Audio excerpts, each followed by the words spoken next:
we go. Well, good morning, everybody, and welcome to the Saturday morning live group of Alcoholics Anonymous. My name is Sandy Beach, and I'm an alcoholic. How you all doing this morning? It's customary to start our meeting with our preamble. Alcoholics Anonymous is a fellowship of men and women who share their experience, strength, and hope with each other that they may solve their common problem and help others to recover from alcoholism.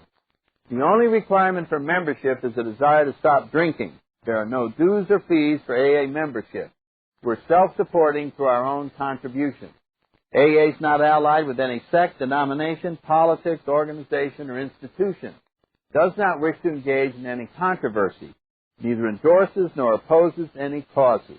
Our primary purpose is to stay sober and help other alcoholics to achieve sobriety. And if you're new, you'll hear this read at just about every single meeting that you go to, and it's a wonderful reminder of exactly what Alcoholics Anonymous is and what everybody here this morning is doing.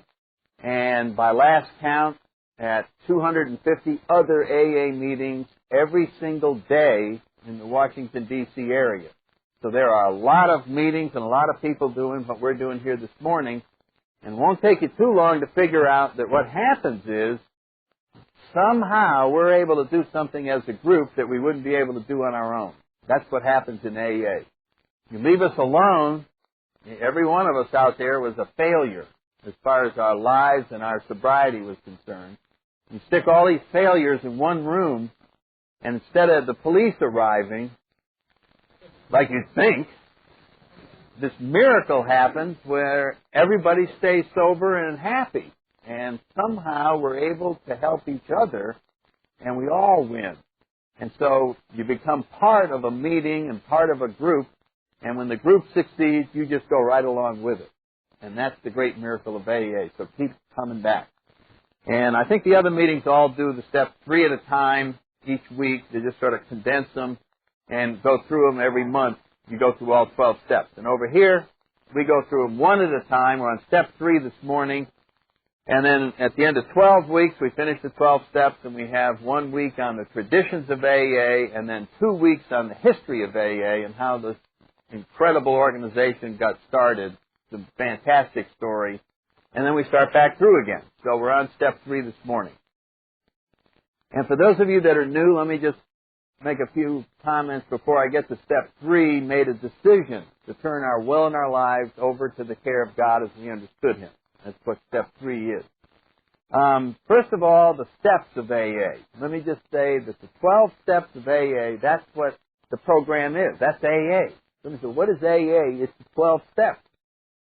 Now, we have meetings, we have sponsors, we have all the other things that go on in AA, but that's sort of the atmosphere. That's the support system around the 12 steps. Within AA, we have all the individual members of AA, and the way those members are staying happy and sober is by individually working the 12 steps in their own personal lives. And we have sponsors and meetings and all of that, but all of that is to keep pushing us along the path of the 12 steps. Because on our own, we would keep coming up with other answers. I mean, that's what human beings do. And as a matter of fact, the literature talks about that this morning.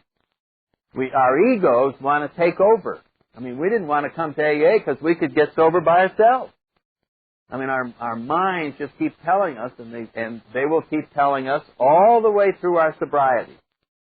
Well, now, this is a problem that the steps don't apply to. And I'm going to have to get in and handle this one alone. And I'm going to handle this one with my brain. And I'm going to figure it out. And then we're going to get all overpowered and confused and go to a meeting, and somebody's going to say, well, have you tried the steps on it? No, I didn't, because I could tell that the steps didn't apply, and I was going to have to use my willpower and my brilliant brain. But it didn't work too well, and I feel like taking a drink. And they go, well, come on to the meeting, and we'll get you back on the steps, and then you can take a look at how the problem looks. So we come back and we get reminded of what the solution is. We start working it again, and the problem gets small or disappears or somehow solves itself, and we move another day along on our journey in sobriety. But we constantly need to be reminded of what the answer is because it doesn't look like it's the answer. And that's what the whole program is about. So we have these meetings, and today we're talking about these 12 steps. For those of you that are new, I've always liked to think of the 12 steps as a game plan for living.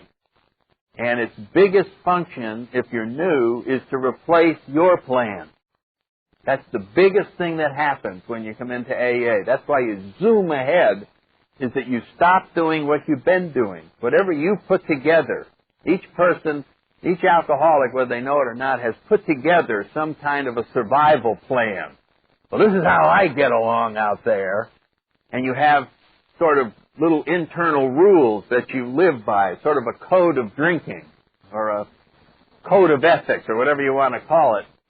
And it just consists of things like never trust anybody who doesn't drink. You know, those wonderful philosophical insights. Well, I never do that. And never say the word God. Never, whatever it might be, never trust a Redskin fan or never trust a Dallas fan. And always do this, and don't share problems. People will get their nose in your business. I mean, you put together a whole, your ideas about how to get along in this world, and it's loosely called your philosophy or your plan for living. And the 12 steps are another plan for living. And when you come here, what AA tries to suggest is that you get rid of your plan and follow this plan, without discussing the merits of it, without trying to analyze either plan. What AA is very result-oriented. And what we do is we have meetings. And we bring you to the meetings, and we have speakers and discussion meetings. We got sober alcoholics, and you saw their hands up this morning, all the way from 40-plus years to 6 weeks, or 1 week, all the way up in the back. So you get to look at the product of the 12 steps. And so you see the results of this plan for living. That's what AA is. It's just a live example for you to look at. You know, now there's a lady with 5 years. Now there's a guy with 2 years. And you listen to what they say, and you look at the way they are, and you see the results of it. And all that we're suggesting is compare those results with you. And let's look at you when you arrive here. And you are the result of your plan for living. And what we're saying is, based on one casual look at you, not too many people are going to buy into your plan. You follow what I'm saying? You're not going to be able to sell your plan for living to too many people if you let them see you. Because you don't look too good. And you're wearing a wristband. I remember when I first got here, I was an outpatient from the nut ward across the street, the Navy Bethesda. I had 6 months of sobriety. I'm still wearing that damn thing because I was an outpatient. I'm speaking at meetings. You know, my sponsor made me start talking when I had 3 months, and I'd be yapping away, and people would come up afterwards and they'd go, "It's hard to listen to anybody wearing a wristband." You know what I mean? So no matter how good your package sounds, the results aren't there. And so people, so that's what we're saying. We're saying if you're here, you didn't get here on a roll. People don't come to AA because things are really going good. They come here as a last resort. I mean, and so let's face it, if you're an alcoholic, life has not been good.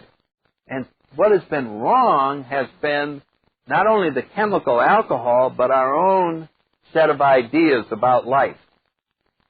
And so what's being suggested is, take that whole way that you live, all of the knowledge that you have, and put it over here, leave it there, and try this plan for living, and your job is to compare the results.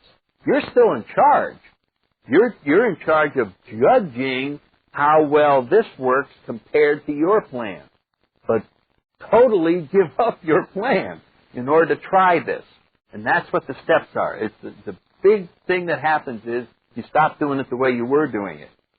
And so what the 12 and 12 says is that our steps are a group of principles, spiritual in nature, which if practiced as a way of life will do two things. Get rid of the obsession to drink. And you've got to get rid of the obsession, thinking about drinking all the time. And enable the suffering alcoholic to become happily and usefully whole, to become a complete person for the first time and to be happy. And so I was told when I came in, and I tell people this all the time, if you're in AA, you've been in AA any period of time, and you're not reasonably happy, you're doing it wrong. You're just doing it wrong. And that sounds like a pretty heavy-duty statement. What do you mean? I got health problems, and I just got fired, my wife just left, my husband just left me. Everybody has all that kind of stuff that goes on in their lives, but we find a way to be reasonably happy while all that's going on, whether it's good or bad, and that's what the power of these 12 steps are. So what we're saying is it's possible to get happy no matter what the circumstances are. And the last people in the world who ought to doubt that are alcoholics, because that's what we did before we got here. Does anybody remember that it was possible to get happy no matter what the circumstances were? Does anybody remember? You just walk into the bar, and you got anything back there if you're not happy? Oh, you do? Could I have some? Boom, boom. There you are. Happy, just sitting there, and all of a sudden everything's fine. And why is it fine? Because we got the power into our system of alcohol to cause us to take a look at everything and just say, from where I'm sitting right here, it looks fine. And nothing out there changed. It's just that we changed internally. We were given the power to suddenly, the heck with that. And we just get very comfortable with life. Well, that's exactly what the 12 steps are designed to do, is to give us access to 1 billion times more power than that. And so that's why we say, if you're not reasonably happy, you're just not doing it right. You are blocking out this power to enable you to be very comfortable in all types of circumstances. So that's what the 12 steps are. It's a spiritual path, and it replaces the intellectual path that we were using. And it's very hard to get rid of that. And that's a lot what step 3 has to do with. So we start out by admitting that we're powerless over alcohol, which we talked about in step 1. And that means that we're powerless when we're not drinking. That's the real area when we're powerless. It means when you learn all about alcoholism, when you learn all about everything, you still cannot go through life without drinking. That's what being powerless means. It means you can learn everything there is, and the only difference between you then and before is now we have a smart drunk. But that knowledge won't help you stay sober. You will be drunk, but you'll know precisely why. Oh, yes, I can tell you, the alcohol goes into the system, and it metabolizes. Now we got a smart drunk. But it won't help you stay sober, because you will still be sober. And if you think about it, that was our real problem. I don't know about you. I had a lot of problems when I was drinking, but I had bigger problems when I wasn't drinking. As a matter of fact, that's when the life problems really came in. And so when I first came to AA and they said, no drinking, I said, you don't understand. You don't understand. Bad things happen when I don't drink. Very bad things happen. What's that? I'm sober all the time. I just walk around sober in the morning, night, redskin games, dances, weddings, meals, conversations with other human beings. That's too much for me. Isn't that strange? Our problem is at its maximum when there's no alcohol present.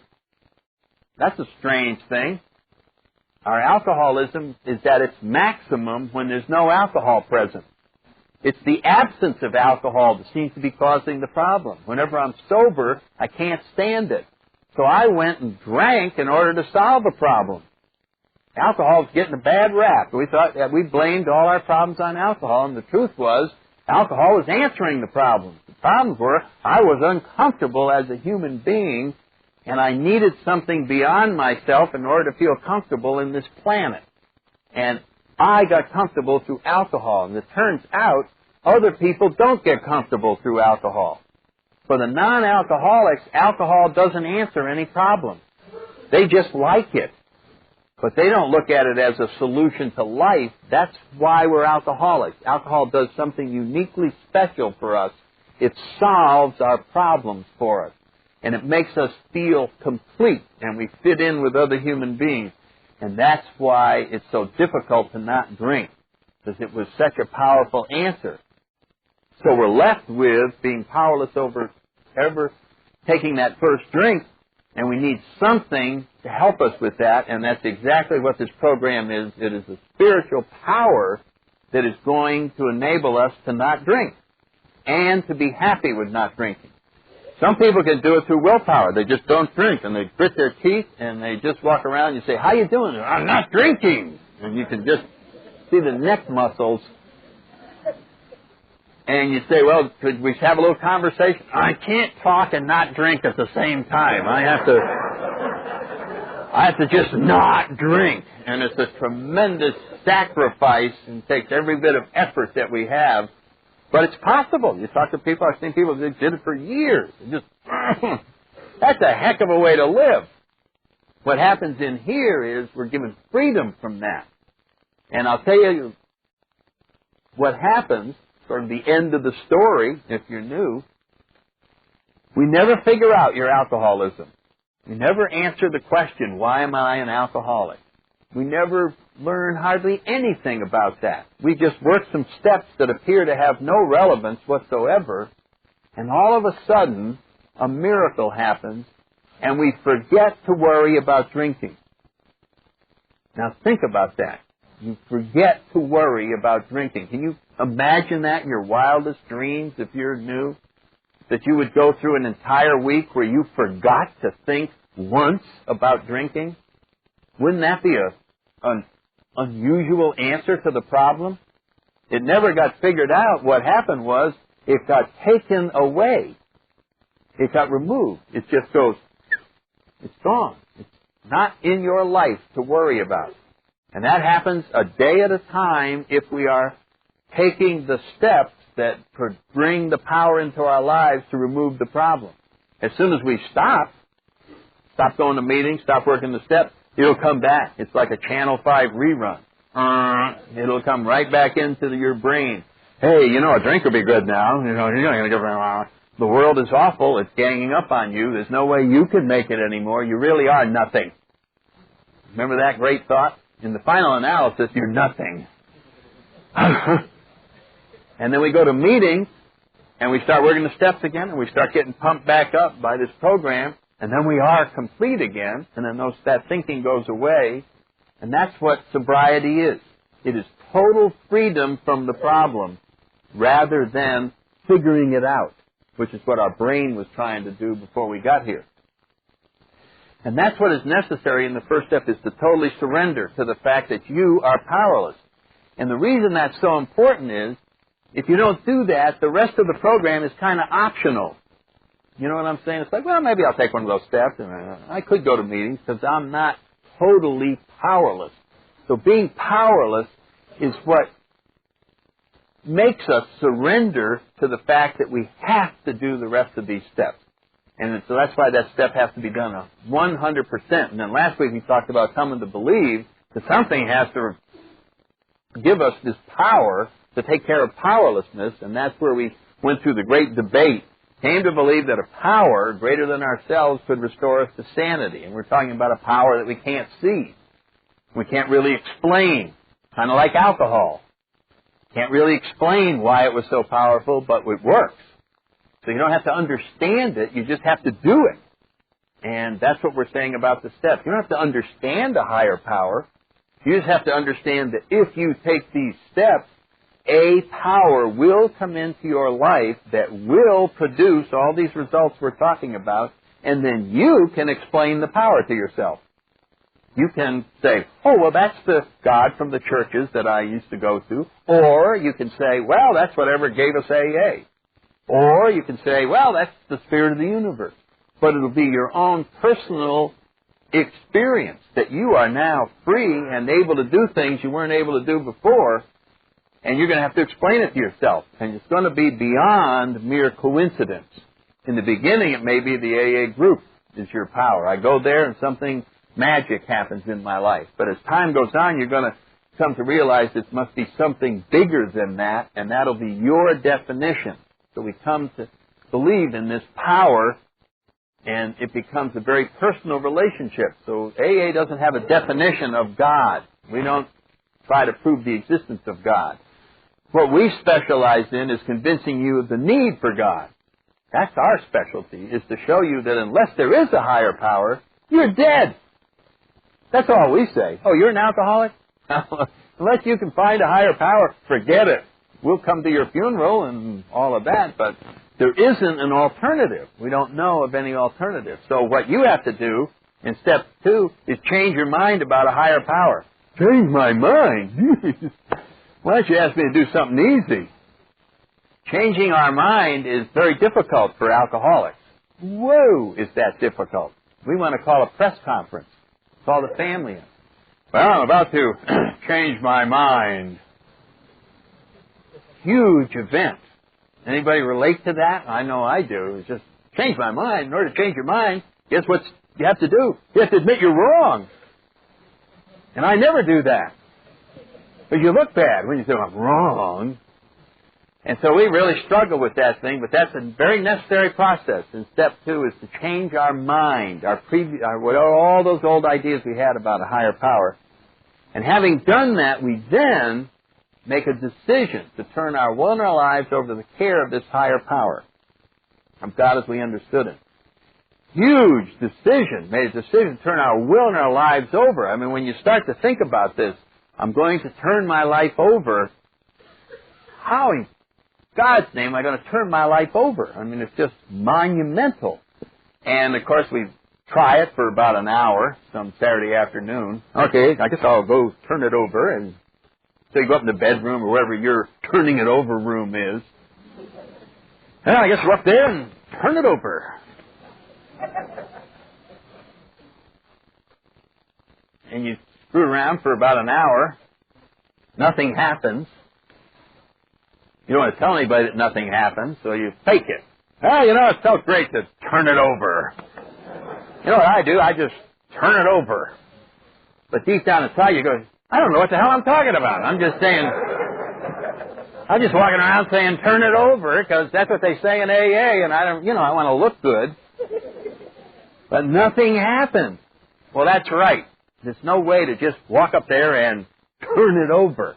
So what Bill writes in the 12 and 12 is, nobody can just go turn it over, but what we can do is make a beginning.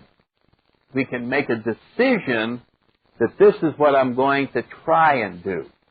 That is what my goal is to get out of the driver's seat and attempt to no longer be willfully guided through life. And we find that our problem was self-centeredness. If you read any of our literature, and if you really get honest with yourself, we find out that we're extremely self-centered human beings. And as such, we just see that we have a view of the world and how it ought to be, and if everybody could just listen and see that we really have everybody's best interest at heart, and we know how everything ought to be, that we could straighten everything out. And the problem is that when you operate from a self-centered perspective, see, none of us is the center of anything. But when we operate from that perspective, it becomes obvious to other people. That's where we're coming from. They see us as self-centered. In other words, a self-centered person, as we're growing up, we start seeing that if you really want to be able to control a little bit better, if you really want to be sort of accepted, people seem to like kindness. So learn how to act kind, and then you will be accepted more. People respond to when they see people acting kind. So look around and see what kind acts are. Oh, there's somebody giving money to somebody. Oh, here's somebody helping somebody with a chair. Oh, here's somebody saying nice things. That's what kindness is. So I'm going to learn a bunch of kind behavior, and then whenever I need to use it, I'll use it. So our only attempt at kindness was to get our own way. We were manipulating the world whenever we were kind. It wasn't coming from a loving sense at all. It was just learned behavior. And people saw through it. They always saw when we were trying to be generous, when we were trying to do whatever it was, they saw that we were self-centered and we were just doing this for our own ends. That none of it came from love. Because if you're self-centered, we're almost incapable of love. Because love isn't a commodity that I can generate on my own. It comes from a higher power. And in order to experience it and in order to be part of it, I have to be something other than self-centered. So self-centeredness, and Bill writes in the big book, we're like the actor on the stage trying to control everything and learning from feedback from other people. Well, what do they want? And then I can be that. And somehow, and it made it very hard to get along in the world, and we were always not trusted. And there was never a true, honest relationship between us and anything in the world, because we're always coming from a position of self-centeredness. So how do you become unself-centered? Think about it. How can you become unself-centered? Now, intellectually, if you're new, you're going to say, you know, he's right, I am self-centered, and I'm going to do something about that. That's what we say. I'm self-centered, and I'm going to fix self-centeredness today. I will be in charge of fixing self-centeredness. That sounds funny? We haven't moved anywhere. The self-centered person is now going to fix self-centeredness. How? So you think, well, what is the opposite of self-centered? And when you think about it, what is it? How do you become unself-centered? The answer is there has to be another center. And it's God-centered. And it turns out that's the real center. So any time we're operating, the real center of the universe is a higher power. The real center of everything is a higher power. And as soon as we operate from that perspective, then everything is in its true perspective. And we start looking around and seeing the world as it really is. And it turns out to be a great place. And it turns out that when we communicate from that perspective, people trust us. They see that we're being honest. They see that it's coming from genuine concern. And everything changes as soon as we go from self-centered to higher power-centered. And that's what this whole process is. So when we make a decision in the third step, well, you could almost change the words and say we decided to become unself-centered and become higher power-centered. We decided to turn our will and our lives over to the care of God. We understood Him. And so in the beginning, we get a glimpse of what this might be in that we turn our alcohol problem over to AA, to the meetings, to our sponsor, and we get wonderful results. So we already learned that turning something over benefits us immensely. But our brain takes over after that. Yes, I can see that with respect to alcohol, I want to turn that part of my life over to AA. But now you're suggesting that I turn everything else over? Oh, man, what the hell would happen to me? I'd be nothing. Bill writes in the 12 and 12, I'd be like the hole in the donut. You know what I mean? Who the hell would I be? I'd be nobody. Well, you see, what your ego is screaming. Your ego is saying, hey, wait a minute. If you turned everything over, you'd have no ego, and I'd be gone. And wouldn't that be awful? And so there's a tremendous, our ego and our intellect just screams with rebellion at the idea of going out of existence, like abolishing bureaucratic jobs. Hey, man, I'm in favor of cutting the bureaucracy, but goddamn, don't cut me. Cut the other guy. You know what I'm saying? And so this ego is in there. Wait a minute, I'll be gone. So we better jump to our defense. And we just put up all kinds of roadblocks against us. So this is not, number one, this is not going to be easy. No, this is definitely not going to be easy. to turn our will, to get rid of our will, because that's who we are, is Mr. or Mrs. Willful. And to get rid of that, to change this entire perspective, is going to be so we start coming up with all kinds of arguments. Oh, wait a minute. I don't want to lose my independence. I want to be an individual. And we run into the second paradox of Alcoholics Anonymous right here in the third step. The first one being that in the first step that you win by surrendering. That's the first spiritual paradox. And the second one that comes along is in the third step when it says, you really want to be independent? Well, the total solution to becoming independent is to become entirely dependent on a higher power. That is how you become independent. Sounds like Mickey Mouse words there. The way to independence is to become totally dependent. But when we become totally dependent on a higher power, we get free from our emotions. We get free from being jerked around by our emotions. Because none of us are independent right now. I mean, when you get up in the morning and you decide to do something and your fear says, no, you can't do that. And then you say, well, I'm going to really be nice to those people. And then your envy and jealousy ends you up being mean to those people. And you have an agenda for the day, and lust says, no, let's not do that. Let's go do this. And we just are constantly being jerked around by forces other than our intellect that cause behavior that we later don't feel too good about. And it turns out that we were trying to live a moral life on our own. Now, I think we talked about this last week. We were trying to be spiritual, moral. We were trying to become something, but we wanted to achieve it on our own. Our ego said, whether we recognized it or not, hey, anybody can become a better person with God. I can make it without God. See you, God. And that's what our egos were saying. It says, you can become something totally on your own, and if you do, you'll be better than people who rely on a higher power. You see, it was almost an incredible desire to rise above other mere human beings. And we failed. I mean, it's a great theory, and it sounds good, and it feeds the ego wonderfully, but look at it. It doesn't work, not just with alcoholics. It doesn't work anywhere. I mean, Bill writes back in the 12 and 12, he's writing that in the 40s, and here's he said, look at society. This is the 1940s, he's saying. Look at society.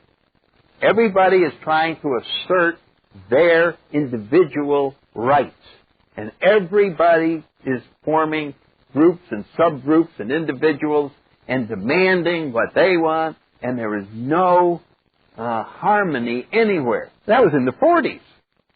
And it just continues. We go down that road where we're trying to figure out who I am as an individual, and all the demands that the rest of the world adjust to me as an individual sounds wonderful, but it just produces lousy results. And we end up with just all kinds of frustrations. And here we find this thing saying, oh, well, see, you don't have to do that. You can be absolutely free and independent as an individual if you will become totally dependent on a higher power. Oh, and you're going to have to do that as alcoholics in order to stay sober. And the wonderful fringe benefit is we get everything else beyond sobriety as a result of having to do this in order to stay sober.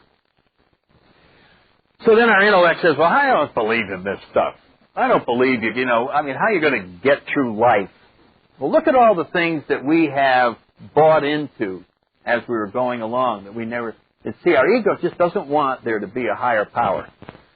I remember when I was about 12 years old, I was in the Boy Scouts for 1 year.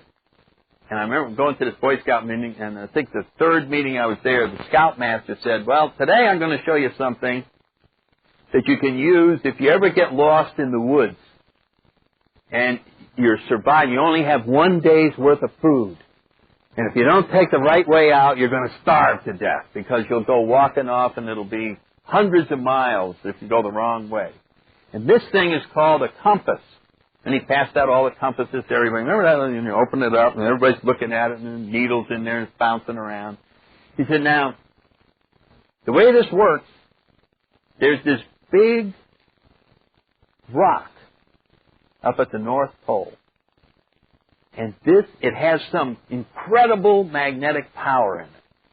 And this needle in here will point to that rock. Now, I don't remember anybody going, would you run that by me again? Big rock at the North Pole. Do we go up and check it out? Do we see the rock? I mean, do we get to look at? No, none of that. Just big rock, North Pole. I'll buy that. Put the compass in the pocket. My whole life depends on it. I'm going to starve to death. Hey, I got no problem. I got the compass. Big rock, North Pole. I'm out of here. I go. Right? I bought that. I bought that. There was no problem buying that. I just said, hey, big rock, North Pole. I'll turn my life over to the big rock at the North Pole. I got no problem with that. Later on, I got in the Marine Corps. I got into flight school. Now I'm going to be flying. And one day they said, hey, we're going to go flying to an airport that's in between two huge mountains, and it's totally covered with fog, clouds, impossible to see it. So we're going to fly in there? Oh, yeah, you don't have to worry. We have this invisible beacon coming through the clouds. There's a radio station on the ground. It sends up an invisible line through the air, and all you have to do is get in the airplane. You tune in that invisible line, and you can fly right between the mountains. If the line wasn't there, you're dead. Did I go through this whole process? Are you sure there's a line? I want to fly that line in good weather. And, whatever it was. I just said, you got a line? I'm there. Where's the line? I'm going down. Right between the mountains. No line, I'm dead. Do I care? No. Right down it. Come to AA, they said, hey, they got this higher power. It's called God. He'll guide you through life. Oh, give me a break. What do you think I am, a sucker? I'm going to buy into the preposterous notion that there's something that put this universe together that if I learn how to tie into will guide me through life. Oh, boy, I've heard some weird ideas before, but now there's our ego. There's our ego. Because if there is such a thing, then I don't get to guide anymore. I don't get to be in charge anymore. So I'm going to resist this thing like the devil. But I got to look at results. This is where theory. So you got to just set aside your theory. Nobody's going to prove this in the sense that they prove it on a blackboard. Well, actually, at the beginning of the universe, your name was there. Therefore, in 1994, these forces. Yeah, now you're buying it? No, nobody's going to buy that. We just go, well, let me show you a whole bunch of people who are being guided by this. Show and tell, AA meetings, you go, you look, and you see, hey, see that guy, he's reasonably happy? Well, he just lost his job, but he knows he's going to be all right. Well, how could he know that? He just does. He just knows that everything will always be all right. What's he on? He's on the steps. He's on the steps. He's tied into something. So all of this is, and then we go, now, that's where they are. Now, you don't believe in this, right? Right. No, I'm not buying into that. I know, it shows. It's obvious you're not buying into that. You are still lost. You still have no navigation system. You are in the forest, and you are going to go get the food, and you are telling yourself, it's just over the next hill. You go over the next hill, it's not there. What do you think midlife crisis is all about? Keep going over hills. I know it's over the next hill. I can figure this out. Are you the type driver who drives around in a strange city, and the person on the right seat is saying, let's pull in the gas station and ask, no, I can find it. Don't worry. I'm going to go there. That's human nature, wanting to figure it out ourselves, to figure life out. I am convinced, and Bill writes about this, that intellect backed by willpower can solve life. And nobody's going to be able to prove or disprove that on the blackboard. We're just going to compare results. And you're going to say, well, How is your system working? You look like you're about to have a nervous breakdown. You sweat a lot. Your hands shake. You have no friends. You don't trust anybody. But you don't want to switch over to what these people are doing who seem reasonably happy. So we just compare results. That's all this is. And that's how we make the decision. Part of it is out of fear. Part of this decision to try and to turn our lives over comes about not intellectually, but it comes about because everything else we've tried fails. We finally surrender. That's part of it. And then the program of attraction. That's what AA is, the program of attraction. It's not a program of explaining or proving anything. It is a program of attraction. We just go, hey, you're here. This is where we are. If you want what we have, this is how you get there. You make a decision to turn your life over, to get out of the driver's seat to a higher power as you understand Him. That's what you must do. But then comes the interesting part. It is only, this is another one of these, it's not real paradox, but it's a real play on words. Ooh, 5 after. I'll stop in 3 minutes, promise. There's a sentence that says, there's no way you can stay sober alone. But you alone must do it. And there's no way that you can stay sober on willpower. No way can you stay sober on willpower. But the only way you do stay sober is through willpower. I mean, it sounds like we're talking out of both sides of our mouth, but here's the difference. We need our willpower. We've been given our willpower, which is our choice to do certain things. It takes willpower to go to a meeting. You could go to a movie, and maybe you want to go to the movie, but you know you should be at a meeting. So you exercise your will to get in the car and go to the meeting. The meeting then gives you the resources to stay sober. So it was really your willpower that took you there to get you sober. But you couldn't just stay home and use your willpower to stay sober.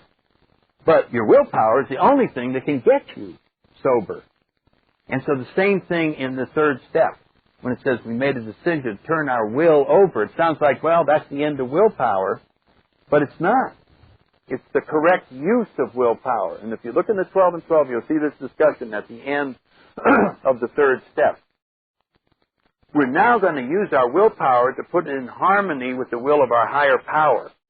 And we're going to have to take the actions that are necessary to remove all of the obstacles that block us from a higher power. We can't just walk up and say, I'm turning it over, because there's too many things that are blocking us from allowing this to come in, which we're going to inventory, character defects, all cleaning up the wreckage of the past. All these things are in the way between us and a clear channel with a higher power. So the third step in the final analysis is a decision to do the rest of the program. That's really what it is. It is a decision that I really want to get in touch with this higher power, and I am going to go through a lot of pain and effort to get the job done, and I'm going to use my willpower in order to accomplish all of this. And so willpower is absolutely essential in working the program, but it's absolutely useless in using it to just stay sober. So it's one of those strange paradoxes. So the rest of the time that we're talking the program, with the inventory and character defects and all of that is being done in order to make the third step work, in order to actually have the third step. The big decision was to join up. This is where you sign on the dotted line. I'm in. I'm in. How do I accomplish all of this? And then the 12th step is the jackpot of the third step, having had a spiritual awakening as the result of these steps. Now it's turned over. And so you can see that this is the process of the steps. Sorry to run a little bit late. We're at the end of the time. We have a wonderful way to wrap this meeting up with anybody who would care to join in. Art in heaven, hallowed be thy name. Thy kingdom come, thy will be done, on earth as it is in heaven. Give us this day our daily bread, and forgive us our trespasses, as we forgive those who trespass against us. And lead us not into temptation, but deliver us from evil. For thine is the kingdom, the power, and the glory, forever and ever. Amen. Coming back. It works if you work it.